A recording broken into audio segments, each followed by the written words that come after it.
순수라는 이름을 가진 삭개오는 평소 예수님에 대해서 너무나 궁금했습니다. 과연 그는 어떤 분일까? 어떤 분이길래 죽은 자를 살리고 앉은 뱅이를 일으키고 소경을 눈뜨게 하는 걸까? 또한 유대인들이 죄인 취급하며 상종하지도 않는 창교와 세리들과 함께 식사를 하면서 그들을 향해 내 친구라고 말씀하시는 걸까? 과연 예수님은 누구일까? 예수님은 어떻게 생기신 분일까?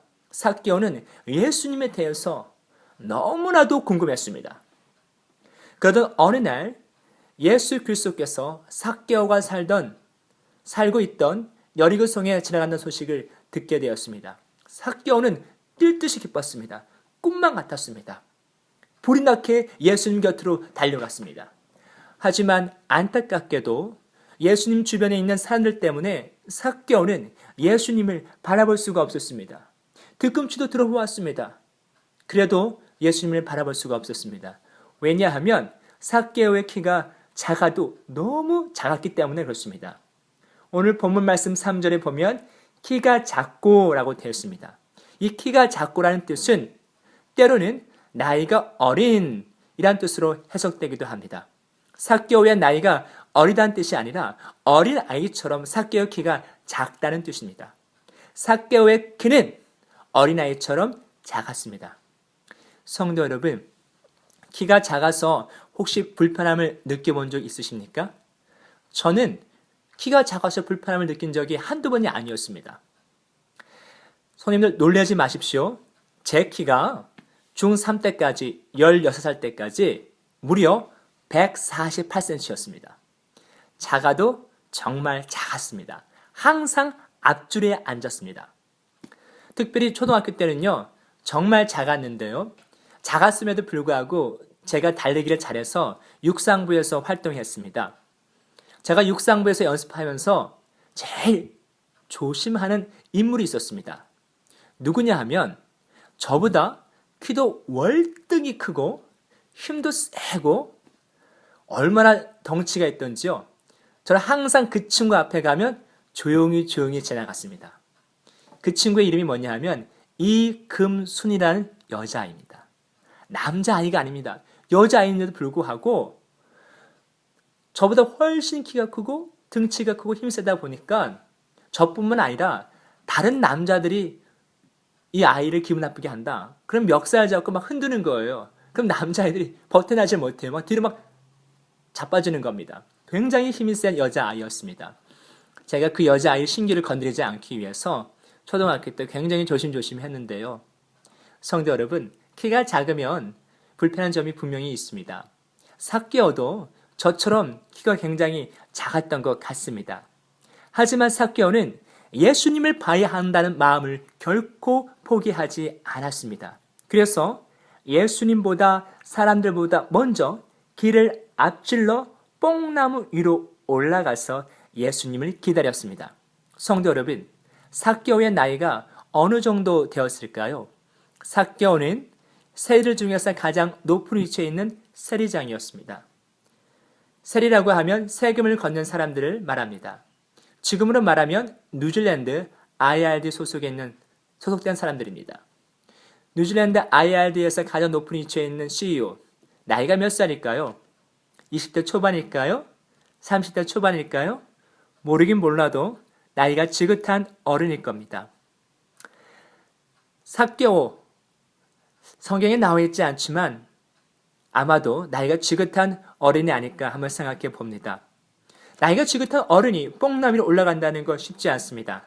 다른 사람의 눈도 있습니다. 시선도 있습니다. 그리고 자신의 자존심도 있습니다. 체면도 있습니다. 하지만 모든 것을 내려놓고 삭개오는 예수님을 보고 싶다는 그 갈망하는 마음을 가지고 뽕나무 위로 올라갔습니다. 그런데 삭개오가 올라간 뽕나무가요, 누가복음 17장 6절에 나오는 그 뽕나무가 아닙니다. 우리가 흔히 생각하는 그 뽕나무가 아닙니다. 삭개오가 올라간 뽕나무는 애굽 무화과 또는 무화과 뽕나무라고 불리어지는 나무입니다. 열매는 무화과이고요, 잎은 뽕잎입니다. 그래서 사람들은 보통 뽕나무 그런데 사실은 무화과 나무의 일종입니다. 삭개오가 뽕나무 위로 올라간 것은 예수님을 봐야 한다는 갈망함을 마음을 가지고 뽕나무 위로 올라갔습니다. 삭개오가 뽕나무 위로 올라갔을 때 예수님은 삭개오에게 큰 은혜를 주시는데요. 예수님께서 삭개오에게 어떤 은혜를 주셨는지 살펴보도록 하겠습니다. 첫 번째, 예수님께서 삭개오에게 주신 은혜는 바라보심의 은혜입니다. 로마 정부가 유럽을 포함한 전 세계를 정복하고 있을 때에 이스라엘도 로마의 식민지였습니다. 로마는 식민지 된 나라들마다 세금을 부과했습니다. 이스라엘에서 세금을 거두어 로마 정부에 바치는 일을 세리들이 담당했습니다. 그런데 이 세리들은 부정부패가 굉장히 심했습니다. 어느 정도로 심했냐면 예를 들면 로마 정부에서 세금을 100불을 거두라고 명령을 했다면 세리들은 사람들에게 200불, 300불, 400불 자기들이 원하는 만큼 세금을 거두어 드렸습니다. 그리고 로마 정부에는 세금 100불만 내고 나머지들은 자기들이 착취했습니다. 가졌습니다. 그래서 세리들은 부자였습니다. 오늘 본문에 나오는 세리장 삭개오도 부자로 살았습니다. 유대 사람들은 세리들에게 불만을 토론할 수가 없었습니다. 왜냐하면 불만을 토론했다간 칼과 창을 든 로마 군인들이 가만두지 않았기 때문에 그렇습니다. 그래서 울며 겨자 먹기로 어쩔 수 없이 세리들이 원하는 만큼 세금을 바쳐야 했습니다. 그래서 유대 사람들은 세리들을 가리켜 민족의 배반자, 원수, 허가낸 도둑이라고 불렀습니다. 성도 여러분 한번 생각해 보십시오. 오직 자신들의 이익만을 추구하는 세리들을 유대 사람들이 어떠한 눈빛으로 바라보았을까요? 사랑의 눈빛, 동정의 눈빛으로 바라보았을까요? 아니요, 전혀 그렇지 않았을 겁니다. 유대 사람들이 세리들을 바라보았을 때 상종 못할 죄인 취급하며 비난의 눈빛, 원망의 눈빛, 불만의 눈빛, 분노의 눈빛으로 그들을 쳐다보았을 겁니다. 그렇다면 예수님은 어떠한 눈빛으로 삭개오를 쳐다보았을까요? 예수님께서 삭개오를 우러러 보셨을 때 유대 사람처럼 똑같이 민족의 배반자, 원수 이러한 눈빛으로 삭개오를 쳐다보았을까요? 만약 이러한 눈빛으로 삭개오를 쳐다보셨다면 삭개오는 예수님의 눈빛을 거부했을 겁니다. 그리고 예수님이 삭개오 집에 머물러야겠다 말씀하셨을 때도 전혀 즐겁지도 기쁘지도 않았을 겁니다. 왜냐하면 그런 눈빛은 평소 자신이 받아왔던 눈빛이었기 때문에 그렇습니다. 하지만 예수 그리스도의 눈빛은 달랐습니다. 그동안 사람들에게서 받아보지 못했던 따스한 눈빛이었습니다. 삭개오를 진심으로 사랑하시는 사랑의 눈빛, 삭개오의 잘못을 진심으로 용서하시는 용서의 눈빛, 삭개오가 변화될 것을 기대하시는 희망의 눈빛으로 삭개오를 바라보시고 쳐다보았습니다. 이러한 눈빛으로 삭개오를 바라보셨기 때문에 예수님이 집에 머물러야겠다 말씀하셨을 때도 진심으로 기뻐하고 즐거웠던 것입니다. 그러면 예수님이 나를 바라보시는 눈빛은 어떨까요? 삭개오를 바라보셨던 그 눈빛으로 지금도 우리를 바라보고 계십니다. 나를 이 세상 누구보다도 사랑하시는 사랑의 눈빛, 제 가운데 빠져있는 나를 진심으로 용서하시는 용서의 눈빛, 예수님을 위해 멋지게 살아갈 것을 기대하시는 희망의 눈빛으로 나를 바라보고 계십니다. 성도 여러분, 나를 내 자신의 눈으로 보시면 안 됩니다. 내가 넘어지고 연약하고 부족할지라도 나를 내 자신의 눈으로 바라보시고 판단하시면 가룟 유다 같은 결과를 낳게 됩니다. 성경 말씀 마태복음 27장 3절부터 5절 말씀 보도록 하겠습니다. 때에 예수를 판 유다가 그의 정죄됨을 보고 스스로 뉘우쳐 그 은 30을 대제사장들과 장로들에게 도로 갖다 주며 가로되 내가 무죄한 피를 팔고 죄를 범하였도다 하니 저희가 가로되 그것이 우리에게 무슨 상관이 있느냐 내가 당하라 하거늘 유다가 은을 송수에 던져놓고 물러가서 스스로 목매어 죽으니라. 스스로 목매어 죽으니라. 가룟 유다는 스스로 자기 자신을 이렇게 바라보았습니다. 나는 안 되는 존재야. 나는 못된 사람이야. 나는 정죄받아야 돼. 나는 이거밖에 안 되는 인생이야. 스스로 자기 자신을 판단했습니다. 스스로 자기 자신을 정죄하고 비판하고 판단하다 보니까 결국 어떻게 됐습니까? 목매어 자살했습니다. 성도 여러분, 분명히 말씀드립니다. 내가 넘어지고 연약하고 부족할지라도 나를 위해 십자가에서 죽으신 예수님의 사랑의 눈으로 나를 보시면 나는 정말 이 땅에서 가치 있는 존재구나 라는 것을 알게 될 것입니다. 나를 내 눈으로 판단하시면 안 됩니다. 예수님의 눈으로 나를 바라보셔야 합니다. 예수 그리스도께서 부활하신 후 안식 후 첫날 저녁에 제자들에게 찾아갔습니다. 무서워서 벌벌 떨고 있는 제자들, 예수님을 죽인 사람이 우리도 죽이면 어떡하지? 나도 죽이면 어떡하지? 그 죽음의 공포 때문에 무서워서 벌벌 떠는 그 제자들에게 예수님께서는 찾아가시고 그들을 바라보시면서 내 놈, 너희들 어떻게 나를 배반할 수 있느냐? 베드로, 어떻게 나를 저주할 수 있느냐? 제자들을 바라보시면서 정죄하고 비판하지 않으셨습니다. 예수 그리스도께서는 그들을 바라보시면서 첫 마디가 요한복음 20장에 보면 평안할지어다 라고 말씀하셨습니다. 평안할지어다. 비록 예수 그리스도를 배반하고 저주하고 떠났을지라도 예수 그리스도께서는 제자들을 사랑의 눈빛으로, 동정의 눈빛으로, 용서의 눈빛으로 그들을 바라보시고 그들을 품어주셨습니다. 그리고 며칠 후 디베다 바다에서 그들이 열심히 밤새도록 고기를 잡았을 때 하나도 잡지 못하고 힘들고 지쳐있는 제자들을 위해서 예수 그리스도께서는 떡과 구운 물고기를 준비해 놓으셨습니다. 이것이 바로 예수님의 마음입니다. 제자들을 바라보는 예수님의 눈빛입니다. 그러므로 성도 여러분, 나를 내 자신의 눈으로 바라보지 마십시오. 예수님은 지금도 우리를 사랑과 용서와 희망의 눈빛으로 바라보고 계십니다. 그러므로 내 기준으로 내 자신을 바라보지 마시고 예수님의 눈빛으로 나를 바라보시는 성도님 되시기를 바라겠습니다. 두 번째, 예수님께서 삭개오에게 주신 은혜는 부르심의 은혜입니다.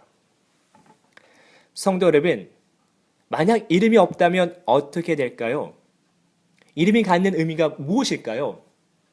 예를 들면 우리 주변 들판에 수많은 풀들이 있습니다. 그 풀들 가운데 이름 있는 풀들 몇 가지만 대보면 민들레, 장미, 개나리, 이런 풀들은 이름이 있습니다. 하지만 이름이 없는 풀들 많이 있습니다. 왜 이름이 없고 이름이 있는 것일까요?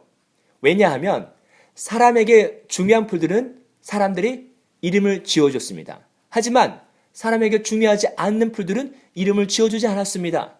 이름이 없는 풀을 가리켜 우리는 잡초라고 부릅니다. 잡초라고 부릅니다. 마찬가지로 사람들에게도 이름이 있습니다.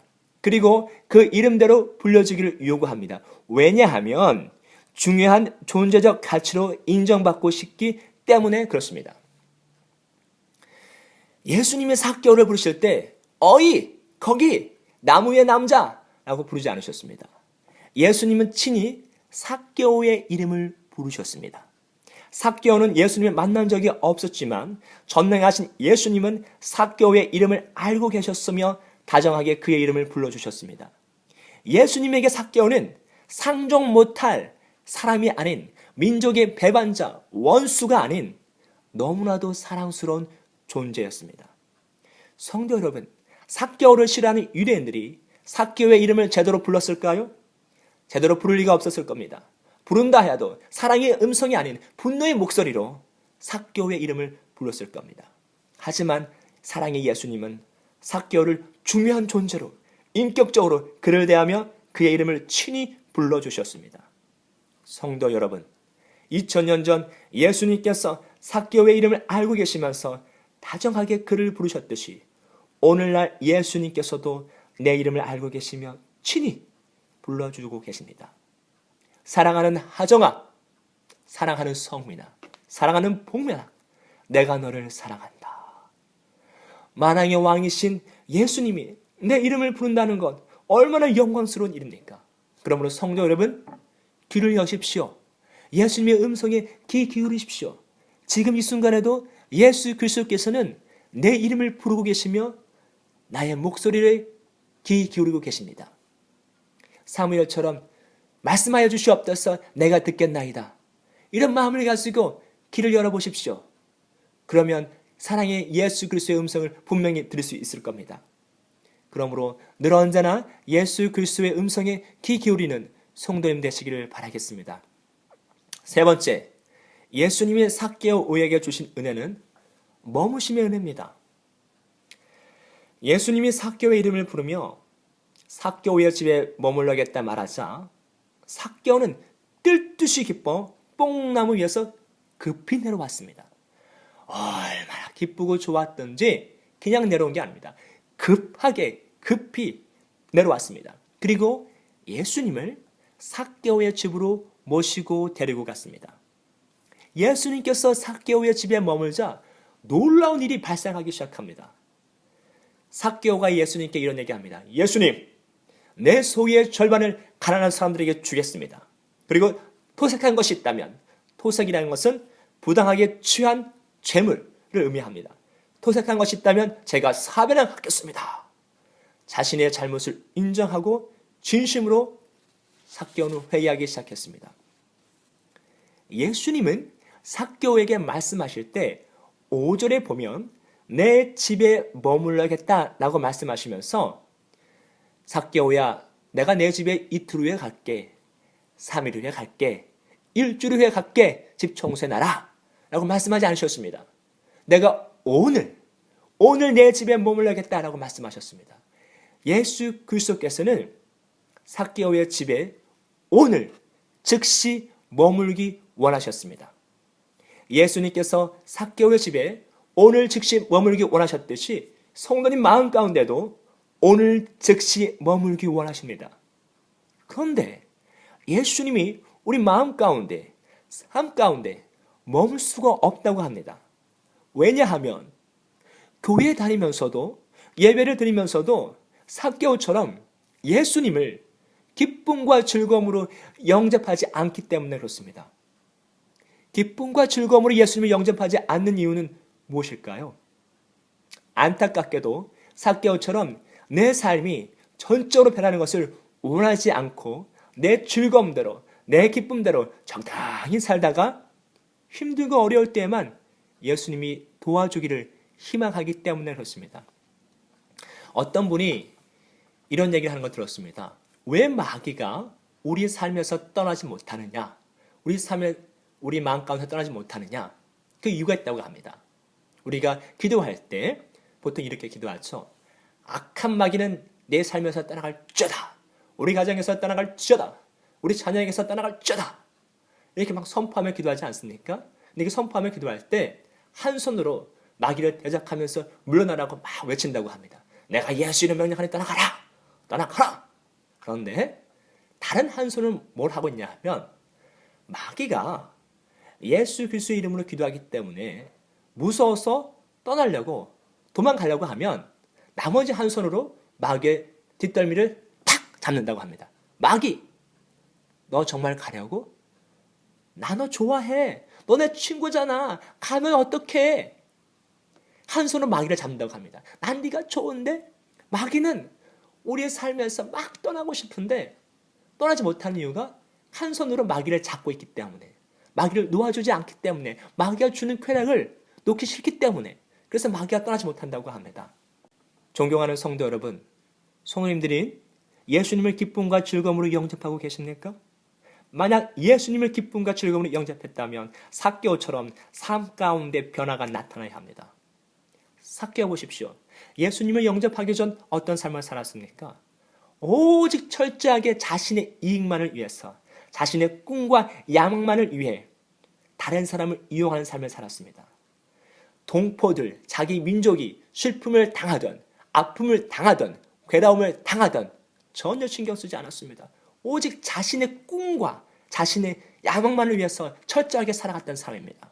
하지만 예수 그리스도를 영접하고 나서는 자신의 잘못을 깨닫고 철저하게 회개하기 시작합니다. 나 중심의 삶이 아닌 예수님 중심의 삶으로, 예수님이 기뻐하고 원하는 삶이 무엇인지 고민하며 살아가는 삶으로 변화되었습니다. 예수님은 내 마음 가운데 진심으로 들어와 오늘부터, 지금 즉시부터 나와 함께 늘 교제하며 살아가기 원하십니다. 계시록 3장 20절 말씀 보겠습니다. 볼지어다 내가 문 밖에 서서 두드리노니 누구든지 내 음성을 듣고 문을 열면 내가 그에게로 들어가 그로 더불어 먹고 그는 나로 더불어 먹으리라. 예수님은 우리와 함께 먹고 함께 즐거워하기 원하십니다. 늘 교제하며 예수 그리스도의 임재를 경험하며 우리가 그렇게 살아가기 원합니다. 우리가 부흥회 때만, 은사 집회 때만, 새벽 작전 기도 때만 주님의 임재를 경험하고 주님의 은혜를 체험하는 것이 아니라 오늘부터 매일매일 매 순간순간 예수님과 대화하기 원하시고 예수님의 임재를 경험하며 살아가기를 원하십니다. 예수님은 내 마음과 내 삶 가운데 머물기를 원하십니다. 제가 중학교 때 있었던 일입니다. 중학교 때 저는 목사님 설교를 들으면서 목사님이 체험했다는 간증이나 또는 다른 사람의 간증을 들으면서 어떤 마음을 가졌냐면 예수님, 나도 저분처럼 저런 간증의 주인공이 되게 해주세요 라고 기도하며 그런 간증을 체험하기 위해서 막 예수님께 매달렸던 그런 적이 있습니다. 그런데 어느 날 목사님의 설교를 듣던 중에 어떤 분이 예수님의 형상을 봤다는 거예요. 십자가에서 죽으신 예수님, 못 박히신 예수님의 형상을 봤다는 거예요. 마음이 확 와닿습니다. 아, 저거다. 예수님, 저에게도 예수님의 얼굴을 보여주세요. 예수님의 손과 발을 보여주세요. 네, 기도하기 시작했습니다. 30일 작전 기도한 것 같습니다. 시간은 7시부터 8시까지. 작전 기도하는 목적은 예수님의 얼굴을 보기 위해서 열심히 기도하기 시작했습니다. 하루, 이틀, 10일, 20일, 25일, 28일, 29일 잘했습니다. 30일째 되는 날 저에게 큰 변화가 생겼습니다. 어떤 변화가 생겼냐면 그날따라 작전기도를 가기 싫어하는 거예요. 참 희한하죠? 하루만 가면 되는데 1시간만 기도하면 되는데 가기 싫은 거예요. 이상하게 가기가 싫어요. 6시 30분이 돼도 제가 옷을 안 입고 있는 거예요. 6시 40분이 돼도 옷을 안 입고 있는 거예요. 제가 한편으로는 이러면 안 되는데 빨리 가야 되는데 라는 생각이 들면서 또 한편으로는 어떤 상황이 되냐면 그냥 하루 쉬어. 나중에 기도하면 되지. 그러면서 또 어떤 상황이 되냐면 그 당시에 유머 1번지 토요일마다 프로그램을 했었거든요. 개그 프로그램인데 김학래, 심영래, 김영권 유명한 사람들이 많이 나왔습니다. 그때 유행어 아직도 기억한 게 있는데요. 잘 될 턱이 있나? 기억하시는 분들 계실지 모르겠습니다. 갑자기 유머 1번지가 보고 싶은 거예요. 그러면 안 되는데 제 마음 가운데 이상한 마음이 막 들면서 막 변화가 생기기 시작합니다. 이러면 안 되는데 한 줄 알면서도 6시 40분이 돼도 45분이 돼도 50분이 돼도 옷을 갈아입지 않았습니다. 55분, 58분째 되던 때 우리 집에 어떤 변화가 생겼냐면 집이 막 흔들리기 시작하는 겁니다. 동동동동동동동동동동동동동 창문도 막 흔들리면서 평상시에 헬기랑 비행기가 지나갔기 때문에 집이 좀 흔들렸거든요.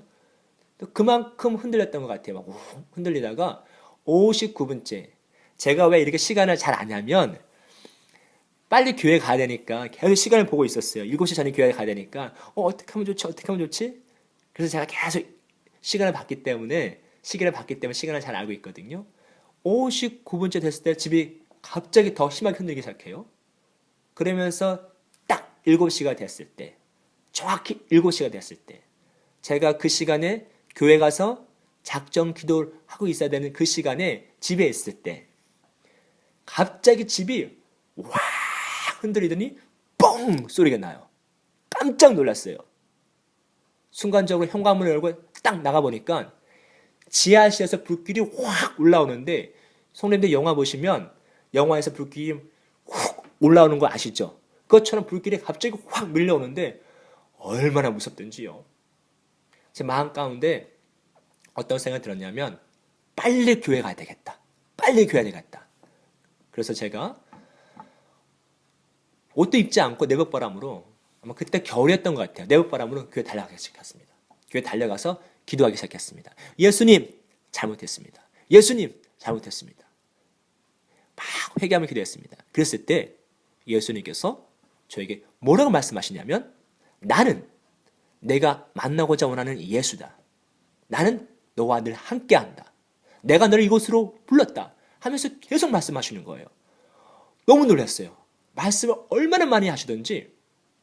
근데 안타까운 뭐냐 하면 제가 그 은혜를 수첩에 적어놨으면 참 좋았을 텐데 적어놓지 않아서 다 잊어버렸어요. 무슨 말씀 하셨는지 기억이 안 나요.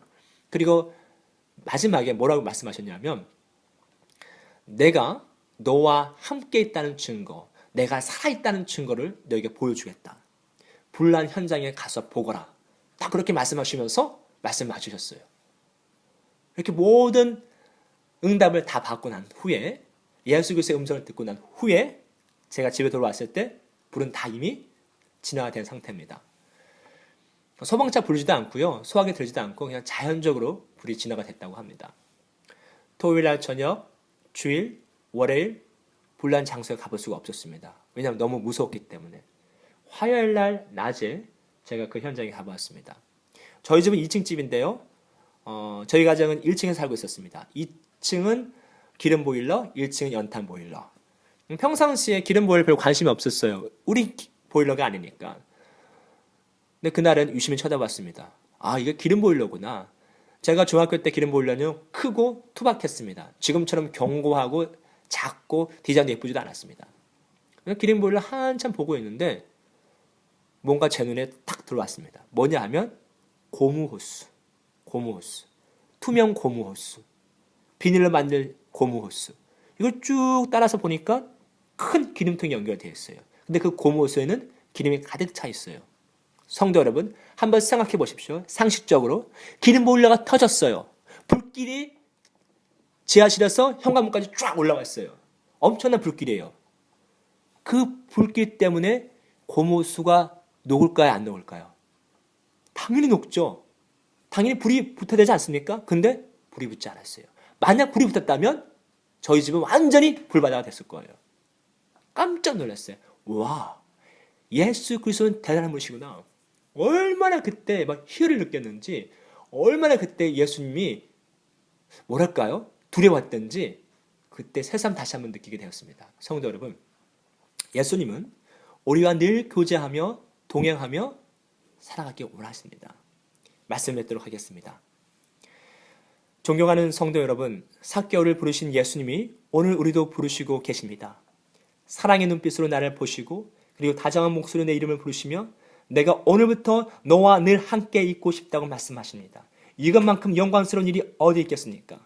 그러므로 삭개오처럼 기쁘고 즐거운 마음으로 예수님을 마음에 모시고 늘 예수님의 임재를 경험하며 예수님과 동행하는 삶을 살아가는 성도님 되시기를 예수 그리스도의 이름으로 간절히 축원합니다.